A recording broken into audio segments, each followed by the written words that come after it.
Garen, I'm going to stay with you. Moving on to the rugby, Heineken making 5 changes and sort of citing Italy are still going to be a big challenge. Are they really going to be a big challenge?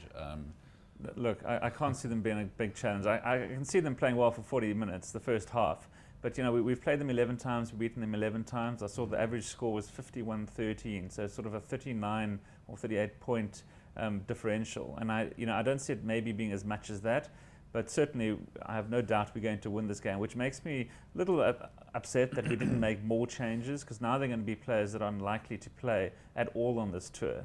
You know, Jaco Kriels, players like that I'm thinking of. I thought it would be ideal for Nizam Carr maybe to start. Dwayne Vermeulen needs a break. I don't know why he's playing. You know, Morné Steyn now, because he can't play in the last test and isn't in this squad. He's not going to be playing either. I'm not sure why he was even there. You know, it's nice that we've made some changes up front, a couple, which is also fairly brave considering Italy, their strength is in the tight five, is in the pack. So, you know, they're going to bring it to us there.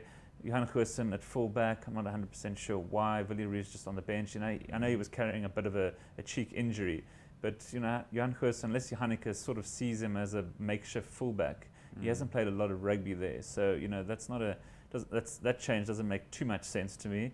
But there are a couple of changes on the bench, 5 changes on the bench alone.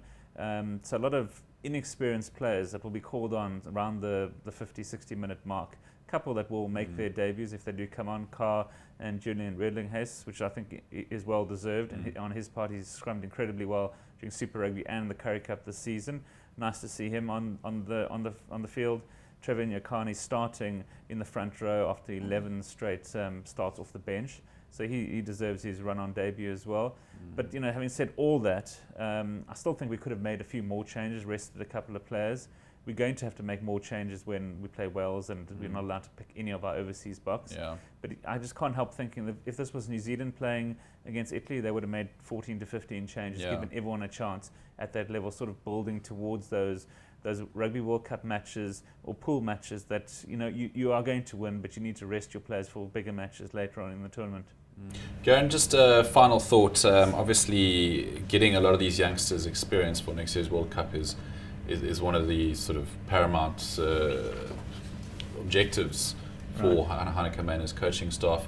But it's quite a disruptive thing not being able to use your overseas-based players. Surely they're the ones that would really, I guess, mentor the young guys, you know, for next weekend's game against Wales. So. Absolutely, and that's the only reason I can think that Morné Steyn, for example, was included in the squad. Heineken might well have said, I'm going to pick him in the squad to sort of mentor Pollard and Lambie, who haven't played a lot of fly for South Africa before, but knowing that he was never ever going to pick Steyn. And now he can't, because he hasn't picked him this week. He can't play next week. And Steyn's often playing rugby in France at the moment. We don't really know how well he's playing. His club there isn't picking him every week.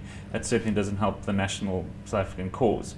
So I do see that some of these older statesmen, if you like, the Skalkbergers, you know, the Beasts, I'm sure that they're sort of mentoring the front rows, the loose forwards, because we have got a lot of depth coming through finally in some of those key positions.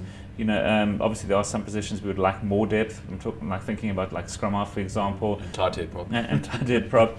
Maybe even at fullback, we just try and Goosen out. You know, I don't know if he's really our second best fullback in the country. So, you know, there are pros and cons to picking a same team week after week with making, you know, minor tweaks to it, as opposed to sort of overhauling the team completely. You know, we've seen New Zealand do that time after time, and we're not surprised when they drop a Richie McCaw or a Kieran Reid or Dan Carter. It's more to rest them, to give those that are on the fringe and have, you know, played well and deserve their spots in their squad to, you know, play against a weaker nation at a World Cup, to give the players, the first team a chance to rest. If you think you're playing like 7-8 games to win a World Cup in a space of a couple of months at most, you know, it is a big ask for some of those teams. And you know, their decision to risk a first ever defeat against Scotland might come back to pat themselves on the back when they actually win the World Cup next year. South Africa, I'm sure Tim Noakes, you know, people like that will be telling us, wagging the finger, saying, you see, you should have rested these players. So,